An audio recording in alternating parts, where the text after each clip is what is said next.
Exactement. Et alors vous vouliez témoigner sur quoi alors vous, madame ou mademoiselle? Justement sur la jalousie dans un couple. Voilà. Ouais. Ah, dans un couple, alors racontez-nous. J'avais pas découvert cette facette de moi, mais en étant en couple, j'ai découvert que j'étais jalouse. Ouais. Mais je trouve un peu dans le maladif en fait.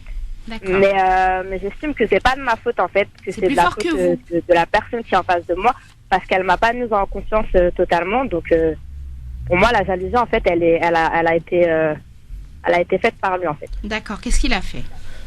Il m'a trompé plusieurs fois. D'accord. Donc c'est justifié. Il m'a menti plusieurs fois. Et donc de là on va dire que la confiance elle a été un peu brisée, et c'est là que j'ai découvert que voilà, que à la moindre sortie je pète les plombs, qu'il soit avec ses amis je peux exprimer du sentiment de jalousie mais considérable. À un point il n'y a même pas de limite en fait. Et la personne en face elle a du mal à comprendre, mais moi-même c'est un sentiment que j'ai du mal à exprimer ou à expliquer, puisque c'est quelque chose de nouveau pour moi.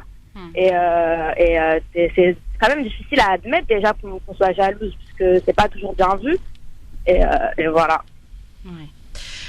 Effectivement, je pense que il est venu réveiller par son infidélité des fragilités qui étaient déjà en vous. Très probablement que cette relation, quand elle a commencé, elle a dû réparer des choses au niveau de votre estime de vous et de vos angoisses. Et le fait de vous confronter effectivement à cette tromperie, surtout si en plus ça s'est fait de façon fréquente et récurrente, c'est normal que vous n'ayez plus du tout de confiance, plus du tout de confiance en lui. Mais à la rigueur, je dirais que c'est surtout que vous n'avez plus non plus confiance en vous. En moi-même, exactement.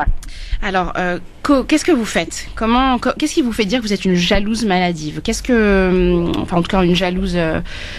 une personne jalouse. Qu'est-ce que vous faites? Je me porte comme une folle, clairement. Je crie, j'accepte pas en fait le fait tout simplement qu'il soit pas à mes côtés, ou qu'il me montre pas avec qui il est, ou qu'il me montre pas où il est. Voilà, en fait, je tombe dans un engrenage, en fait, dans un cercle vicieux qui me déplaît totalement, en fait. D'accord. Donc en fait, vous êtes dans une inquiétude permanente. Exactement vous êtes tout le temps méfiante, soupçonneuse. Est-ce que cette méfiance et ces soupçons vous poussent à l'intrusion? Est-ce que vous faites des choses pour vérifier, pour calmer votre angoisse et vous rassurer? Non, après je suis quelqu'un de fier, donc j'irai pas jusque là. Mais c'est des idées qui me passent par la tête. Comme par exemple, je suis prête à aller acheter un traceur pour mettre dans sa voiture pour être vraiment sûre qu'il est vraiment à l'endroit où il me dit. Ça, c'est une idée qui en ce moment me taraude beaucoup l'esprit. D'accord. Alors, la jalousie, elle devient pathologique parce que, comme je disais, la jalousie, elle est normale, elle est même saine, elle est même nécessaire dans le couple quand elle est à un certain degré. Mais quand la jalousie passe un stade passe le stade du pathologique, c'est que très souvent, ça s'est fait à un moment important dans la vie du couple. C'est souvent quand le couple va buter sur un problème. Alors, il se trouve qu'effectivement, votre problème, ça a été son infidélité. Mais à mon sens, cette infidélité-là, elle vient dire quelque chose déjà de la relation de votre relation avec lui, ou de la relation que lui a avec vous. Medjed.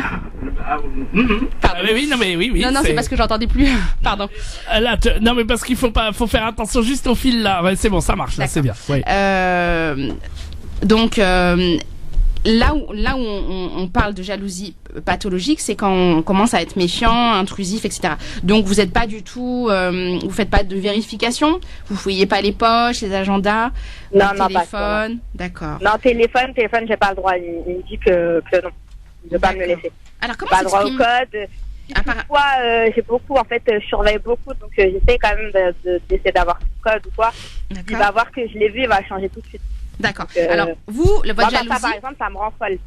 De ne pas avoir son téléphone dans les mains, de ne pas pouvoir vérifier, c'est quelque chose qui me rend hystérique. D'accord. Vous ne vérifiez pas parce que vous êtes empêché dans votre vérification. Exactement. Okay. Mais si je pouvais le faire, je le ferais, ouais. D'accord. Est-ce que vous le questionnez? Est-ce que vous faites des insinuations? Est-ce que vous prêchez le faux pour obtenir le vrai? De journée, de soirée, de tout le temps. Dès que j'en ai l'occasion de le faire, je le fais. D'accord.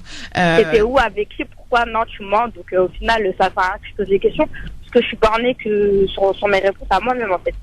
Quoi qu'il dise, je le crois pas. Donc, Est-ce que, par contre, vous êtes inhibé? Est-ce que vous passez votre vie à l'attendre? Est-ce que vous tournez en rond quand il est absent? Non, ou est-ce que vous arrivez à faire des choses? Je suis à l'école, je suis en 3e année de droit. Machallah. D'accord. À côté, D'accord. Mais 3e année de droit. C'est vrai qu'il est beaucoup présent dans ma vie dans le sens où mon cercle d'amis s'est beaucoup restreint par rapport à lui. Donc c'est vrai qu'il a une place très importante dans ma vie. Donc c'est vrai qu'aussi, je pense que si j'étais dans un autre contexte de vie où je sortais beaucoup plus avec mes amis, etc., ce serait différent. Parce que là, du coup, il a toute mon attention en fait. C'est ça. Très, très souvent, la personne jalouse, elle se crée un microcosme, elle éloigne tout et tout le monde pour, mais sans s'en rendre compte, surtout quand il y a eu tromperie pour avoir son objet d'amour, entre guillemets, pour elle toute seule. Mais je rebondis juste sur le fait que vous disiez que vous étiez en 3e année de droit. Machallah, ça veut dire que vous êtes une personne intelligente, vous êtes brillante. Vous pourrez être fière de vous quand même. C'est vrai. Félicitations. Les premiers, je sais, j'ai pas fait du droit, mais je connais un petit peu les études de droit. C'est un peu compliqué quand même de passer de réussir la première année. Donc félicitations.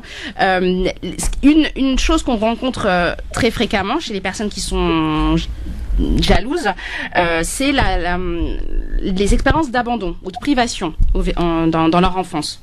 Est-ce que c'est quelque chose qui vous parle? Non, pas du tout. Vous avez Après, pour rebondir aussi sur ce que vous disiez avant, préalable, écoutez, j'ai pas très bien entendu ce que vous disiez puisque c'était au moment où j'étais à l'antenne. Vous parlez de l'enfant avec son parent. Moi, c'est vrai que je suis très jalouse en fait, même avec mes frères et sœurs. Je suis pas jalouse. J'estime pas que je suis jalouse, mais j'aime pas quand ma mère elle embrasse mes autres frères et sœurs devant moi. En fait, ce que j'aime, je veux les avoir pour moi toute seule. Voilà, c'est ça. Je répète beaucoup à ma mère, si je pouvais avoir que moi, ce serait l'idéal pour moi.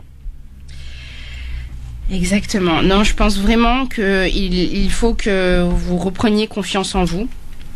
Que vous puissiez faire un travail de remise en confiance aussi avec l'autre, donc avec votre conjoint. Je pense que vous avez déjà toute petite, si vous me dites que votre jalousie, elle s'exprimait déjà dès l'enfance, ça veut dire que déjà vous aviez besoin d'être rassurée.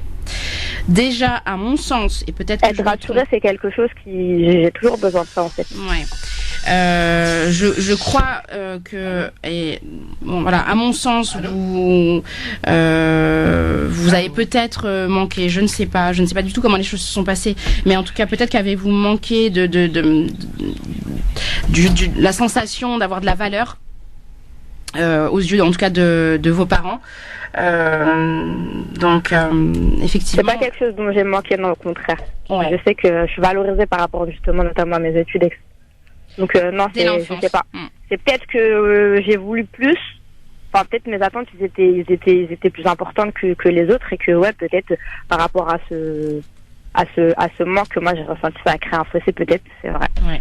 Moi vraiment le conseil que je pourrais vous donner, c'est déjà essayer de moins vous torturer, parce que mais c'est pas facile, hein. Je sais que c'est pas facile, mais par étapes peut-être, non? Essayez petit à petit. Un jour vous êtes moins, petit à petit. Le conseil que je pourrais vous donner, c'est d'essayer de repenser au premier moment de votre rencontre, d'essayer avec votre conjoint, essayez de retrouver les raisons qui ont fait que vous êtes aimé. Qu'est-ce qui a fait que vous êtes allé vers lui et qu'est-ce qui a fait qu'il est venu vers vous. Je pense que lui aussi, il faut qu'il puisse vous rassurer sur sa raison, la raison qui fait qu'il est avec vous. Rassurez-vous sur le fait que votre couple, c'est un couple qui est unique. Ce qui se passe entre vous deux, c'est particulier. Donc, parce que je sais que des fois, les personnes jalouses, elles vont demander conseil auprès de leurs amis, les amis qui vont se bien faire. Ou elles disent pas forcément ce qu'on a envie d'entendre, et puis elles vont vous dire oui mais moi avec mon copain, ou moi avec mon mari, oui mais moi avec ça, moi j'ai fait ci, moi j'ai fait ça. Ce qui est bon pour elle n'est pas forcément bon pour vous. Donc votre couple à vous, il est unique et vous êtes la mieux placée pour savoir ce qui est bon pour vous ou non. Est-ce que vous avez pu identifier la personne avec qui vous a trompé ou pas? Bien sûr. D'accord. Est-ce que son image vous hante? En tout cas, mais si demain je la vois dans la rue, voilà quoi. Alors, il nous reste 1 minute avant la pub Wiem. Ou alors on la reprend juste après pour lui donner les derniers conseils. Oui, d'accord. Voilà. Bon, vous bougez pas, madame. On va tout de suite continuer en tout cas à vous répondre et conclure évidemment pour vous donner les meilleurs conseils pour réagir. Et puis, merci déjà de votre témoignage en tout cas. Hein. Merci à vous. Très quittez pas. On vous reprend dans 2-3 minutes et on vous donne les clés pour réussir ça. Et puis on en parle dans une seconde avec vous aussi. Vous aussi, vous êtes jaloux, vous voulez des conseils, on parle de jalousie aujourd'hui. 0892 23 99 50 étoiles est le choix numéro 1 pour arriver directement ici au standard. 0892 23 99 50. On vous rappelle évidemment si vous le souhaitez à l'antenne, promis. Donc n'hésitez pas, vous voulez parler de la jalousie. Et ben voilà, il y a plein d'auditrices qui franchissent le pas. Allez-y et peut-être dans un instant on vous aura au téléphone. Évidemment, 0892 23 99 50 juste après ça. France Maghreb 2, France Maghreb 2 sur 94 FM. À Clermont-Ferrand et toute sa région. Parler psychologie avec Wiem Maghrebi, psychologue musulmane évidemment. Vous pouvez la joindre si vous le souhaitez pour prendre un rendez-vous avec elle. Elle s'occupe évidemment des problèmes en tout genre liés à la psychologie évidemment.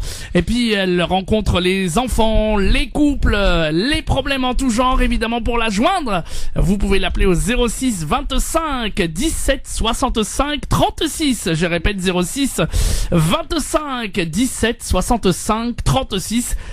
N'attendez pas que la situation s'envenime évidemment. Si vous avez besoin d'un psychologue professionnel musulmane avec bien entendu une écoute attentive, 06 25 17 65 36, le cabinet de Wiem Maghrebi. Et aujourd'hui on parle psychologie, on parle de jalousie évidemment. 0892 23 99 50. Alors on avait Inès, enfin oui voilà, en anonyme. Ah bah bravo. Mais de toute façon c'est pas son vrai prénom. Oui, et puis il y en a plein. Voilà, donc il y a plein de Inès. Alors Inès, est-ce que vous êtes là? Bah oui, non, elle a pas pu patienter. Voilà. Bon, alors on va lui répondre. Elle nous écoute. Voilà, rapidement, on va lui répondre. C'est le plus important pour elle, et c'est déjà le fait qu'elle ait fait la démarche d'appeler, c'est déjà un premier pas. Faut déjà qu'elle puisse reconnaître qu'effectivement il y a un problème. Alors moi je dirais pas qu'elle a un problème, mais qu'en tout cas il y a un problème dans son couple.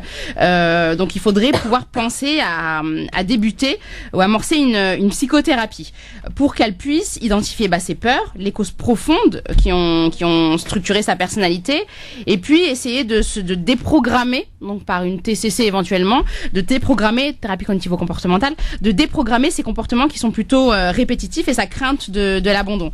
Faut vraiment qu'elle prenne conscience de ses inquiétudes. Là, le problème qui se pose, c'est que ses inquiétudes et sa peur, elle est justifiée puisqu'elle a été trompée. Donc, et puis visiblement pas qu'une seule fois. Donc il faut vraiment qu'elle parvienne à reprendre confiance en elle et aussi reprendre confiance en l'autre, qu'elle arrive à refaire confiance à son conjoint. Il faut absolument qu'elle continue à s'accorder de la valeur, ce qu'elle fait. Alhamdoulilah, mashallah, elle est en 3e année de droit, donc c'est une femme qui est ambitieuse, elle sait ce qu'elle veut dans la vie. Donc il faut qu'elle s'appuie sur ses qualités. Faut qu'elle se donne le droit aussi d'être aimée, parce que qu'est-ce qui fait que je reste avec un homme qui me trompe? Après tout, on peut se poser aussi cette question-là. Cet homme l'a trompée, pourquoi elle reste avec lui? Qu'est-ce qui se joue dans leur couple? Elle a le droit d'être aimée. Elle a le droit d'avoir un homme qui ne la trompe pas, et elle a le droit d'être avec un homme qui prend soin d'elle et qui s'inquiète pour elle. Donc, faut vraiment qu'elle se pose aussi cette question-là. Est-ce que je m'aime moi suffisamment pour que l'autre puisse m'aimer? Je pense vraiment qu'il faut qu'elle fasse un travail thérapeutique qui va lui permettre d'apprivoiser cette émotion, cette jalousie, cette émotion qui est excessive et qui résulte bien entendu d'une infidélité, mais je pense qu'il est au-delà de toute façon de ça. Moi, le conseil que je donne à Inès, c'est que vraiment il faut qu'elle apprenne à s'aimer elle-même en dehors de sa relation de couple, qu'elle s'aime en dehors de ma vie avec celui qui est mon mari ou mon petit ami. Elle doit parvenir à s'aimer parce que très souvent, celui qui est jaloux, il s'imagine ne pas être aimé de l'autre, ou en tout cas ne pas être aimable, qu'on puisse pas l'aimer. Alors qu'en réalité, c'est la vraie cause de sa souffrance, c'est son manque d'amour qu'elle a vis-à-vis d'elle-même. Eh ben, en tout cas, j'espère qu'elle aura entendu, et en tout cas, elle peut vous recontacter si elle souhaite vous rencontrer.